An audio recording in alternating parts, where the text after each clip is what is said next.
retomando este asunto de los famosos chats,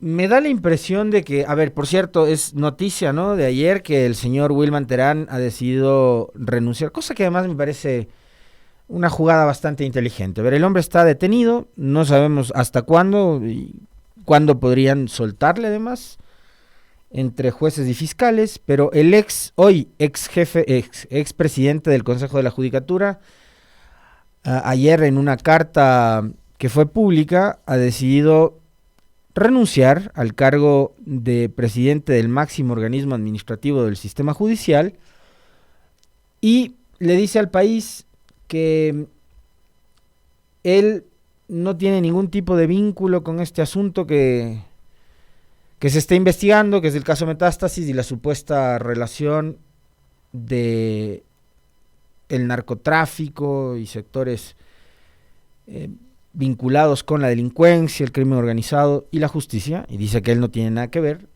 y que como no tiene nada que ver además se va a defender como ciudadano y no como autoridad.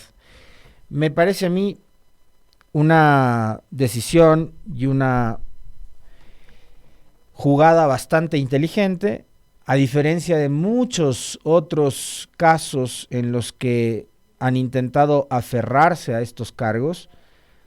Terán decide despojarse de su condición de presidente de la Judicatura y de autoridad, como él dice, y defenderse como ciudadano. Me parece que es una jugada por lo menos interesante y creo que hasta inteligente. Es decir,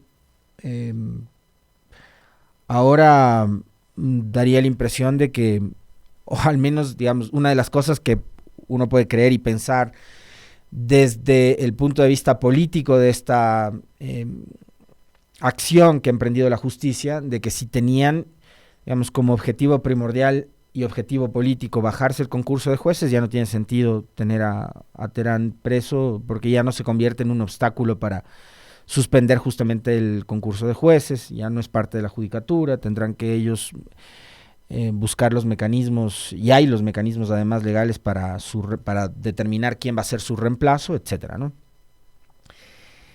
Entonces, creo que por ese lado también se convierte en algo interesante esta decisión de Terán. Por otra parte, este caso Metástasis, que me parece, a pesar de todo lo que hay alrededor y las dudas y las dudas además que son legítimas que pueden tener ustedes, que puedo tener yo, que tiene gran parte de la sociedad con respecto del accionar de la justicia en este país, que aplica un tipo de velocidad para unos casos, otro tipo de velocidad para otros, que depende mucho además de quiénes son los investigados, de quiénes son los involucrados y demás, como para ver con qué nivel de prolijidad, de intensidad, de celeridad se mueven precisamente estas investigaciones. Lo que ha hecho este caso Metástasis es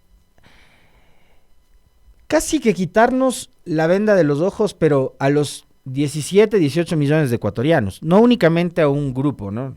Porque este caso que ha desatado la investigación de Fiscalía, lo que demuestra es que el narcotráfico se ha infiltrado en instituciones que deberían además estar pendientes, preocupadas y dedicadas justamente a garantizar seguridad al país entero, a los 18 millones de habitantes que tiene este país, al Estado. Entonces, el narcotráfico se infiltró en la policía. Creo que habrá que también profundizar e indagar y meterse hasta lo último para saber si es que el narcotráfico también no se infiltró en las Fuerzas Armadas, porque la duda queda. La pregunta es, ¿por qué solo la policía? ¿No? Si el control, por ejemplo, de las fronteras se supone está a cargo del ejército. Entonces, yo les planteo esa duda. ¿Qué tal si no es solo la policía la que está infiltrada por el narcotráfico? Y son otras también las instituciones que se encargan del control y el manejo de la seguridad que están infiltradas. Según el embajador de los Estados Unidos, cuya palabra es santa en este país y es casi ley, En el Ecuador hay narcogenerales, entonces el propio embajador de los Estados Unidos desde diciembre del 2021 nos viene diciendo que en este país hay narcogenerales en la policía. No ha dado nombres, me parece que además las intervenciones del embajador hablando de narcogenerales, después de narcojueces, de narcoequipos de fútbol y de narcomedios de extorsionistas, esas fueron las palabras que él usó, sin dar nombres y sin denunciar como debería ser con pruebas, también termina siendo una suerte como de cortinas de humo o de mucha pirotecnia que se quiere vender o como humo que se quiere vender en un momento bastante complejo y difícil para el país. Pero está el hecho de que y vamos a hablar sobre el tema de la policía, vamos a empezar por ahí.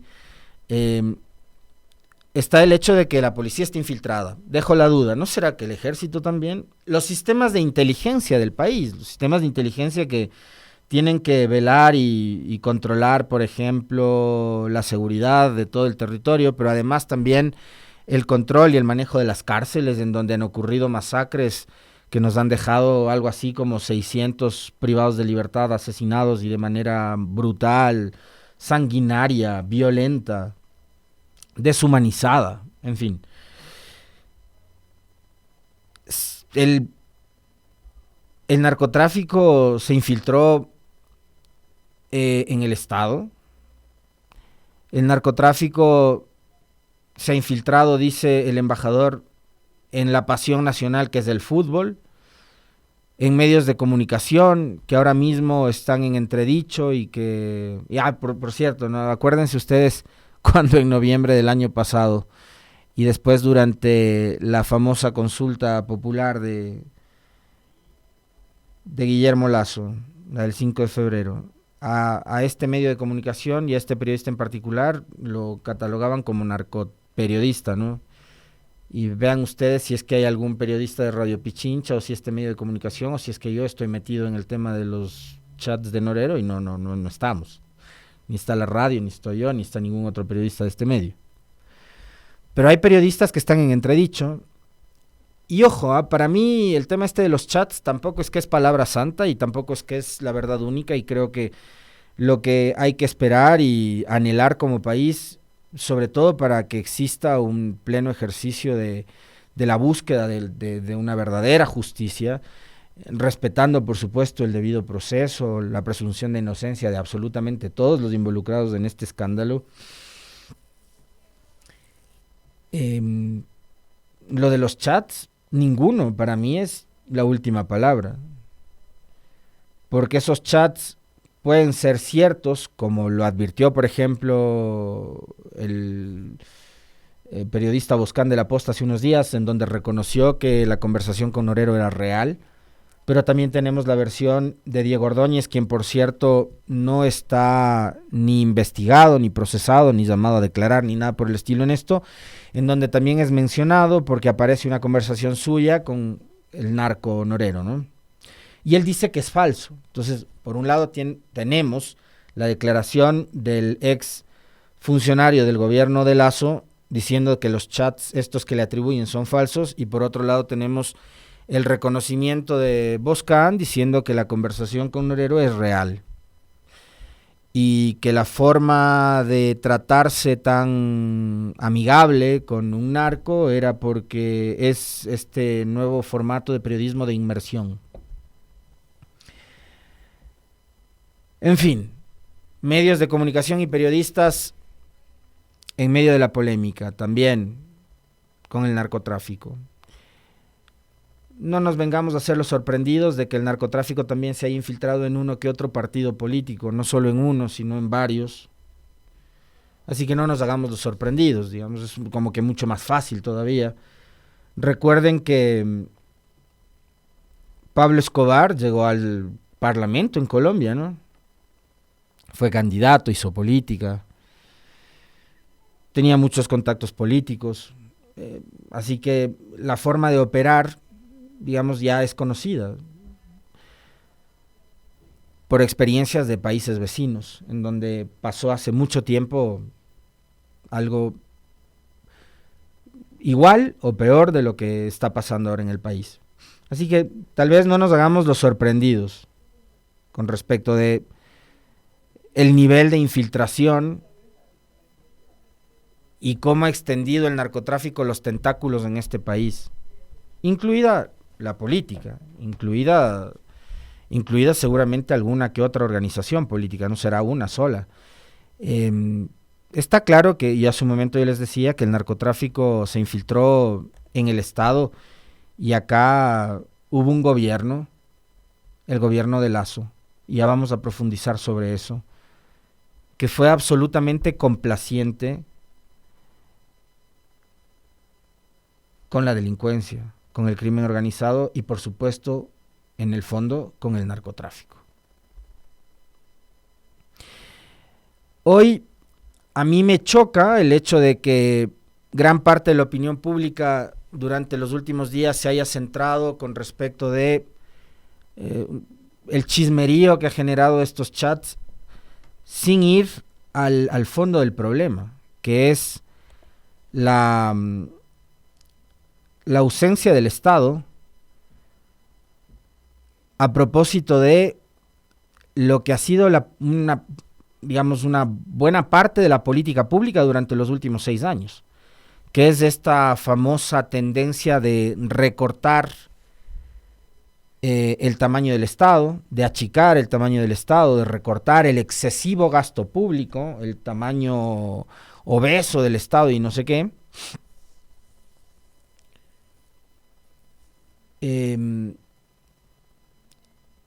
Entonces pasa lo que hoy también se ha develado como parte de todo este entramado de delincuencia, de corrupción y de la infiltración del narcotráfico en diversos niveles institucionales, sociales, incluso políticos del país. Y a propósito de una pregunta que alguien me hace en el TikTok con respecto de un nombre, yo les decía, no parece raro, no sería nada raro que en este país no sea una sola, sino varias las organizaciones políticas que también pudieran haber sido infiltradas por el narcotráfico. Y si en este caso tienen que ser investigados y tienen que caer, que caiga el que tenga que caer. A mí me da igual. Si es de los que han sido nombrados, si es Boscán, que es periodista, si es Ordóñez, que fue funcionario del gobierno de Lazo, si es Ramírez, que fue el director de la cárcel durante el gobierno el director del SNAI durante el gobierno de Lazo, si es una alcaldesa de la Revolución Ciudadana, si es un exasambleísta de la Revolución Ciudadana, o sea, si es quien sea, y si se comprueba, pero si se comprueba que están involucrados en esto, que caiga el que tenga que caer. A mí me da igual. A mí con los mencionados en el caso Metástasis no me une absolutamente nada. Ni simpatías, ni amistades, ni enemistades. Nada me une con ninguno de ellos. Y si tienen que caer, que caigan. A mí me da igual. Si se comprueba que hay relación con el narcotráfico de parte de quien sea, les insisto. Ordóñez, Aliaga, quien sea, Boscán, me da lo mismo. Acá que caiga el que tenga que caer. El que tiene vínculo con los narcos y que sirvió para al narcotráfico desde el lugar que haya sido, sea la política, el periodismo, la policía, el propio gobierno, que se vayan presos. A mí me importa un comino. El tema es que yo quiero que este país, ustedes, nosotros, podamos andar seguros en las calles. Yo por lo menos procuro casi ni chatear con nadie, menos con narcos. Y yo no soy de tratar ni de ñaño, ni de ñañito, ni de hermanito, ni de pana, ni a gente que no es cercana a mí. Entonces a mí eso me tiene sin cuidado. Insisto, y si tienen que caer, que caigan. Pero que se investigue, ¿no? O sea, que no sea la verdad absoluta supuestos mensajes que se han encontrado en el teléfono de un narco. Ahora resulta que un narco es el que nos va a ayudar a hacer justicia en este país. Hay que escuchar y que saber también lo que dice la contraparte, ¿no? O sea, para mí lo que supuestamente está en el teléfono de un narco no es la verdad absoluta. Y como en muchos otros casos también, a donde ha llegado la justicia en este país, justicia entre comillas, del sistema judicial.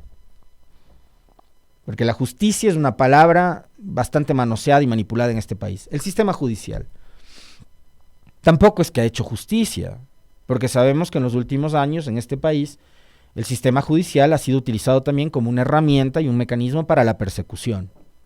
No para hacer justicia, sí para cobrar venganza.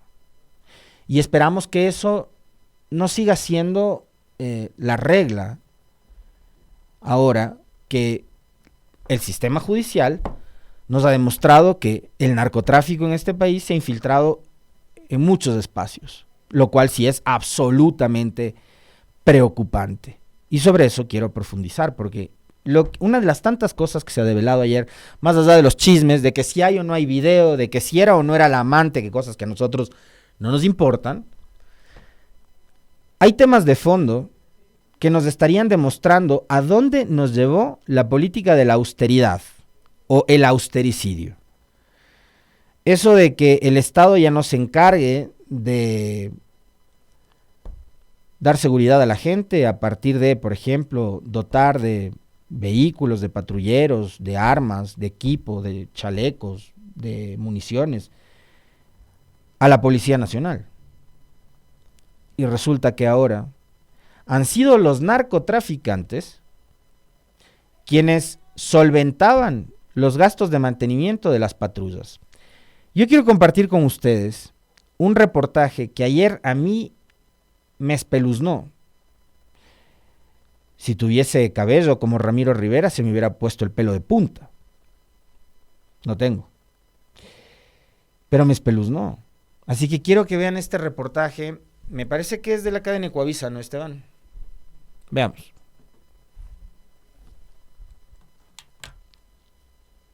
Según los chats del caso Metástasis, el coronel de policía Neiser Mazón, ahora preso, trabajaba para Leandro Norero filtrándole información de operativos, custodiando sus bienes y ayudándole a llegar a funcionarios del gobierno. A cambio, el narcotraficante le pagaba y también cubrió los gastos de los patrulleros del distrito San Borondón, donde Mazón era el jefe. Aquí parte de los mensajes que intercambiaron en septiembre de 2022, días antes de que Norero sea asesinado en la cárcel de Cotopaxi. Me fui aquí a hablar del mantenimiento. Esta es la proforma de un vehículo. Esto sería multiplicado por 12 vehículos Kia del distrito. $39,012 en total. Ya nos ponemos en eso. Le adjunta esta proforma emitida a nombre del Ministerio del Interior. El mantenimiento de cada vehículo le costó a Norero $3,251. Luego el coronel le indica que no son 12 sino 13 patrulleros y que el monto sube a $42,000. Y le escribe: hay que dar el 50% y la diferencia a la entrega, y con eso ya está amurallado, Sambo. Más tardar mediodía le tengo recogido eso. ¿Eso le pasan a usted o quiere que le depositen a la cuenta? Sería a mí para llevar a pagar. No hay problema. Ya me entregaron los 10K en paquete. Mañana 8:30 estoy entregando en la Kia. ¿Cuánto sería el saldo? Saldo sería 32,263. El dinero se entregó. El coronel envía esta foto a Norero y le agradece. Dios le dará 1000 veces más de lo que está haciendo por la ciudad de San Borondón y todas sus familias.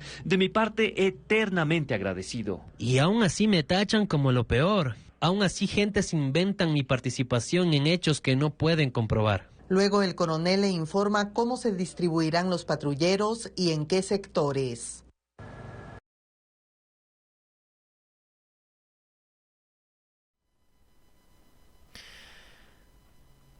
No sé ustedes, pero a mí saber esto me espeluznó, les repito, me asustó. Resulta que, y se acuerdan que en varias ocasiones habíamos revisado el bajísimo nivel de ejecución presupuestaria justamente del Ministerio del Interior, del que tiene que destinar los recursos y la plata para esto, para el mantenimiento de los patrulleros, para el mantenimiento de las UPC, para dotar de armas, de chalecos, de equipo a la policía. Resulta que el Ministerio del Interior, hasta el final del gobierno de Lasso, no llegaba ni el 10% de ejecución presupuestaria. Y estábamos en octubre, noviembre del 2023. Entonces resulta que un coronel de policía, de apellido Mazón, que era el jefe de la zona esta de San Borondón, negociaba con Norero para que Norero sea el que cubra los gastos de mantenimiento de 13 patrulleros. Y además de esos patrulleros, seguramente estaban desplegados para brindar seguridad al domicilio de Norero, que estaba en San Borondón. Pero ¿no les parece a ustedes que es de terror que sean los delincuentes los que terminen cumpliendo el rol que debería cumplir el Estado? Porque además no se trata únicamente de pagar el mantenimiento de los 13 patrulleros, se trata de que eso era parte del trabajo que este coronel Mazón hacía para Norero. O sea, era un coronel de policía trabajando para un mafioso, cumpliendo las órdenes de un mafioso. Y no lo habrá hecho simplemente porque era su ñaño, o porque era su hermanito, o su pana. Debe ser porque había algo más a cambio, no solo el pago del mantenimiento de las patrullas, sino también mucha más plata. Por eso, seguramente, es que hay policías como este, me parece que también es coronel, Ruiz era el apellido, y lo mencionó la señora fiscal en la entrevista con Milton Pérez en Teleamazonas hace unos 2 o 3 días atrás, cuyo patrimonio asciende a $10 millones. Pero hay cosas que sí nos siguen indignando. Y una de esas cosas, yo les decía en esta semana, que me indigna, es que mientras están, y sí, o sea, por eso insisto que tiene que caer el que tenga que caer, pues. El que tenga relación con la mafia o el narcotráfico, tiene que irse preso. Y tiene que pagar. Porque además, todos estos se convertirán, a la larga, en cómplices de toda esta crisis de inseguridad que está viviendo el país y toda esta ola de violencia, seguramente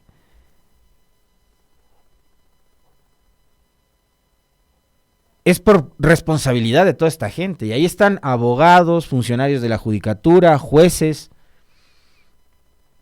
fiscales y también policías, funcionarios públicos del gobierno anterior, como este general Ramírez, ¿no? Leandro Norero recibía favores del exdirector del SNAI, Pablito Ramírez. Pablito le decía además, ¿no? Leandro Norero y su esposa chateaban sobre cómo el entonces director del Servicio de Atención a Privados de Libertad, Pablo Ramírez, se portaba bien con ellos. El que me ayudó es el general Pablo Ramírez, se porta bien conmigo, le contaba Lina Romero a Leandro Norero, su esposo, al hablar del exdirector del Servicio de Atención a Privados de Libertad, SNAI, según contó la fiscal Diana Salazar en la audiencia por el caso Metástasis el 14 de diciembre. En los chats revelados por la fiscalía se evidencia cómo el narco Norero mantenía influencia sobre el entonces director del sistema penitenciario, a quien le agradeció por evitar que lo trasladen a La Roca en Guayaquil. En un chat titulado SNAI con Norero, la fiscal Salazar leyó que el capo incluso le reclamaba a Pablito por el cierre de las vías a la Tacunga, en junio del 2022 por el paro nacional, y el destinatario le contestaba: yo desde aquí sigo trabajando con ellos. Según la fiscal Salazar, Norero le decía a Pablito que la colombiana de la Comisión de Pacificación Carcelaria, posiblemente Claudia Garzón, convocada por el anterior gobierno, le tenía terror y por eso disponía acceso a internet mientras estaba preso. Poco después del asesinato de Norero en la cárcel de Cotopaxi el 3 de octubre del 2023, el general Ramírez dejó SNAI para ser director nacional antinarcóticos de la policía. Fíjense ustedes. Un tipo que servía a un narcotraficante pasó de manejar las cárceles a ser el director nacional antinarcóticos de la policía. Y ahora está vinculado en el caso de presunta delincuencia organizada investigado por la fiscalía, pero en libertad. Mientras hay otros que están presos porque alguien les nombró en esos chats, resulta que el general Pablito, que manejaba las cárceles, casi que complacía los deseos de Norero y de su familia, está en libertad y se va a defender en libertad. Esas son cosas que uno no logra entender. ¿Y por qué la fiscalía además no apeló la decisión del juez de dejar que este general Ramírez se defienda en libertad y no insista en la necesidad de tener tras las rejas a uno de los tantos policías que operaba a favor de los narcos? ¿Cuántas veces durante el gobierno de Lazo se etiquetó, se insultó se trató de vincular sin prueba alguna a terceras personas u organizaciones con el narcotráfico, cuando precisamente eran funcionarios de su gobierno quienes tenían las relaciones, manejaban las conversaciones, complacían además los deseos y las órdenes de los narcos. El gobierno anterior, durante la protesta de junio, dijo que la CONAIE recibió entre 15 y 20 millones de dólares para financiar la movilización de aquellos 18 días. Nunca presentaron pruebas, pero se les ocurrió decir que sí, que el financiamiento de la CONAIE para la movilización salía del narcotráfico. Una acusación súper temeraria, gravísima, sobre la cual también me seguirá inquietando el por qué la CONAIE nunca presentó una denuncia por difamación en contra de Lazo y de Fausto Cobo, que nunca presentaron pruebas sobre eso. Y se acuerdan que en este mismo espacio le preguntábamos nosotros a Francisco Jiménez, entonces ministro de gobierno, si alguna vez les llegó a su escritorio, a su oficina, alguna prueba sobre esta denuncia, y él dijo que jamás. Y que prácticamente, esta es una conclusión a la que llego yo de aquella conversación que mantuvimos con Francisco Jiménez. Aquella declaración de Guillermo Lazo de que la CONAIE tenía financiamiento del narcotráfico le salió de su imaginación. O de la imaginación de algún brillante asesor que le dijo eso. Pero esa imaginación radica en que para entonces, y ellos me imagino muy conocedores de la situación, sabían que el narcotráfico se había metido en todo. Y que el narcotráfico, por ejemplo, manejaba las cárceles al revés y al derecho, disponía los traslados o impedía los traslados a La Roca, por ejemplo. Cárcel que después estos delincuentes terminaron volando el techo, y no, yo no sé hasta el sol de hoy si ese techo ya fue refaccionado, ya lo arreglaron, si la cárcel está nuevamente operativa, no tengo idea. No sé si alguien de ustedes sabe qué pasa con la famosa Roca, a donde trasladaron a Fito, quien después finalmente nuevamente fue trasladado a la cárcel de Guayaquil. Finalmente ellos son los que mandan, ¿no? A mí me queda clarísimo que no había ministro del Interior, que era el que tenía que encargarse de ordenar este tipo de cosas. Resulta loquísimo. Puede sonar incluso medio irónico, una broma, pero parecería que en esas épocas, digamos, si es que Norero era el que disponía, a ver, arréglame 13 patrulleros, ¿ya? Dales armas a tales policías. Aquí tengo $50,000, 100,000, 500,000 para que refacciones tal UPC. Estoy bromeando a partir del tema de los patrulleros. Pero había 13 patrulleros reparados con plata del narcotráfico. Norero era el ministro del Interior. ¿Dónde estaba Carrillo? ¿Qué hacía Carrillo? ¿Qué hacía Zapata? Que eran supuestamente los encargados políticos del manejo de la seguridad de este país, cuando un narco era el que daba las disposiciones para que con su plata se arreglen patrulleros. Yo no sé si estamos dimensionando este tema. Me parece que no, porque nos hemos quedado en que, es que hay video. Es que el OnlyFans, en eso nos hemos quedado. Y por último ayer, cosa también preocupante, se develan unos chats en los que supuestamente conversa Norero con este señor Jordán, que entiendo ha presentado en Estados Unidos una denuncia, una demanda en contra de la fiscal. Y ahí, por ejemplo, sí me sorprende que no haya un nivel de cooperación tal como para lograr que la justicia de Estados Unidos llame a consultas, investigue o lo que sea. Ahí debería haber este nivel de cooperación entre fiscalías y demás. Y sobre todo en el caso de Ecuador, que la fiscalía tiene tan buenas relaciones con la embajada de los Estados Unidos. para lograr que Jordán dé sus versiones con respecto de todas las conversaciones en las que se le nombren estos chats. Y una de estas que es preocupante es las supuestas amenazas en contra de periodistas. Hablan de un nombre específico, una periodista de apellido Ortiz de Diario Expreso, y de atentar contra periodistas de Expreso, Teleamazonas y Ecoavisa. Recuerden ustedes que hubo una época en la que empezaron a llegar sobres o explosivos a estos canales de televisión. El gobierno de Lasso quiso vincular esos atentados con una organización política. Quiso responsabilizar a la Revolución Ciudadana, que como Ecoavisa y Teleamazonas le investigan a la Revolución Ciudadana mandó los sobres bombas a Ecoavisa y Teleamazonas. ¿Se acuerdan?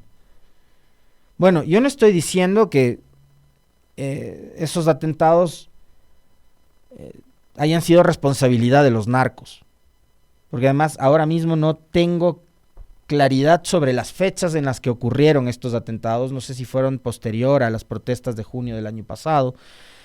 Si alguien tiene, seguramente alguien tiene mejor memoria que yo y me va a recordar ese episodio. Pero habría que investigar si es que hay algún tipo de relación con respecto de estas menciones que hacen Norero y Jordán en ese chat para atentar contra periodistas de estos medios de comunicación con los atentados que en efecto hubo, con el envío de estos sobres bomba y demás a estos medios, a los cuales el gobierno de Lasso, funcionarios desalmados, irresponsables, vanidosos y tontos del gobierno de Lasso quisieron atribuirle a la Revolución Ciudadana. Habría que investigar si es que esos atentados tuvieron relación con estas conversaciones entre Jordán y Norero. Jordán, por cierto, al igual que Ordóñez, ha dicho que todo lo que la fiscalía le atribuye en esos chats es falso. Bueno, habrá que ver si es que es así. Porque, insisto, en contrapartida está la declaración de Boscán, que dice que todo lo que él conversó con Norero era verdad. Ventajosamente no se concretó ninguno de las intenciones que manifestaban estos sujetos en el chat, porque hablaban de matar a una periodista, de hacer que parezca que se trataba de un accidente y que eso se convierte en un escarmiento para que el periodismo deje de investigar y deje de meterse en los negocios y en los temas vinculados con el narco. Yo me alegro, no le conozco a la señora Ortiz, no es mi amiga, pero me alegro que no le haya pasado nada, y me alegro que no le haya pasado nada a ningún otro periodista de ninguno de los otros medios que han sido mencionados. Me alegro. Y espero que se mantengan sanos y salvos. Pero también habría que recordar un par de cosas adicionales. Una, que en este país sí hubo periodistas que terminaron exiliados y huyendo del territorio ecuatoriano para salvar su vida. Una de ellas es Carol Noroña, del medio GK, y como ella, al menos otros 4 periodistas más que han tenido que huir de acá para salvar su vida y la vida de sus familias porque han sido amenazados. Otros periodistas no corrieron con la misma suerte porque además le mataron hasta por equivocación a Gerardo Delgado en Manabí. No querían matarlo a él, pero lo mataron por equivocación. Periodista, iba a ser candidato a concejal en Manta por la Revolución Ciudadana, lo mataron.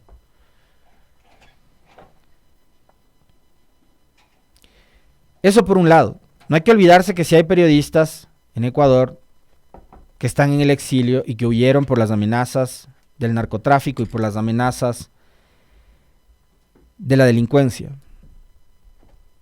Y creo que también hay que recordar que en este país sí hay víctimas del narcotráfico, sí hay víctimas del crimen organizado,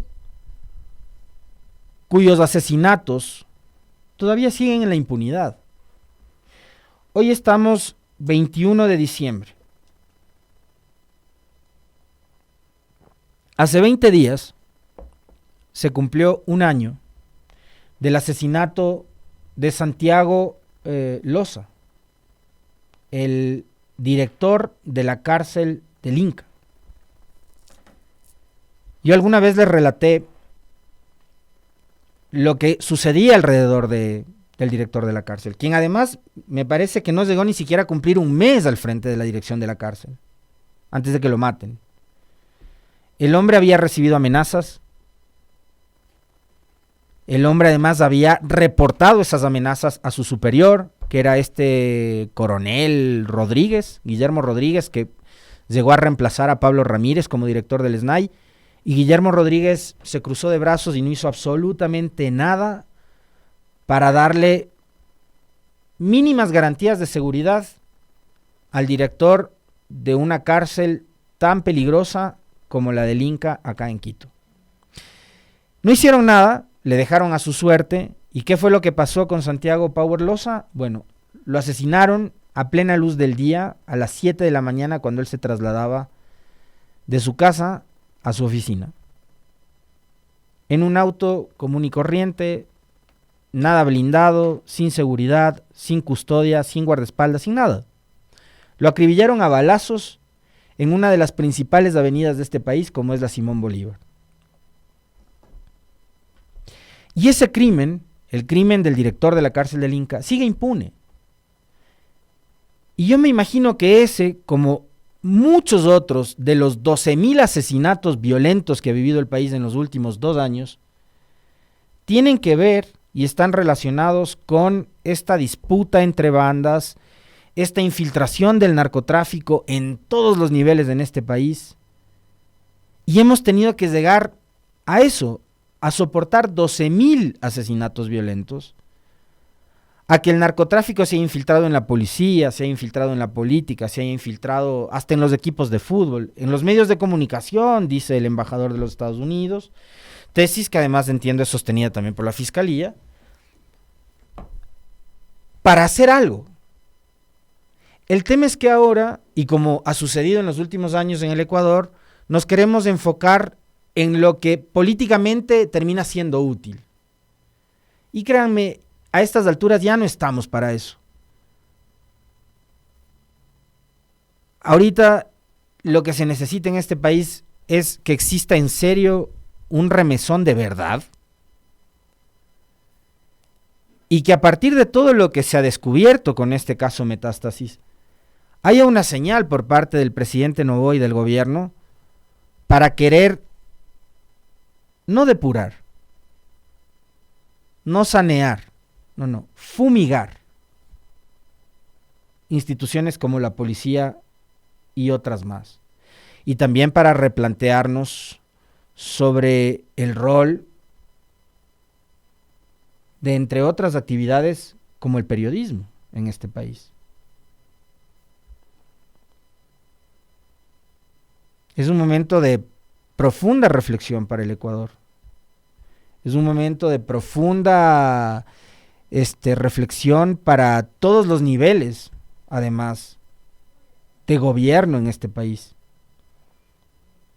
Para quienes se dedican a la actividad política, para quienes nos dedicamos al periodismo, para quienes son parte de la fuerza pública, para quienes son parte del sistema judicial, para los futuros abogados, para la academia, para las universidades que forman abogados, para las universidades que forman a los nuevos periodistas, a los nuevos comunicadores. Este es un momento de profunda reflexión, porque va a depender, ahí sí, de todos, no solamente de lo que haga el gobierno con el Plan Fénix, o de cómo la justicia lleve adelante las investigaciones sobre este caso Metástasis, que seguramente no van a ser las últimas, que esto va a continuar, va a seguir, y seguiremos espeluznándonos con otras y peores cosas, indudablemente. Yo estoy seguro que va a ser así. Esto no creo que se acaba con los chats de Norero y el resto de gente con la que he hablado, incluido un ex funcionario del gobierno de Lazo. Algún momento habrá también, quién sabe, y explotar los celulares y las computadoras de alias Fito, ¿no? Para saber cómo es que logró, por ejemplo, su traslado de La Roca nuevamente a la penitenciaría del Litoral, en donde vivía como un rey, donde grababa videos con corridos mexicanos en HD, donde metían cerdos, donde tenían una piscina de tilapias, donde hacían lo que les daba la gana. Y él sigue con vida. Y habrá que preguntarse si todavía sigue conectado con el mundo exterior a través de celulares, de computadoras, de internet. Y ahora entiendo también por qué era que no querían quitarle el internet a los privados de libertad, sino cómo hacía las transferencias Norero para el coronel Mazón.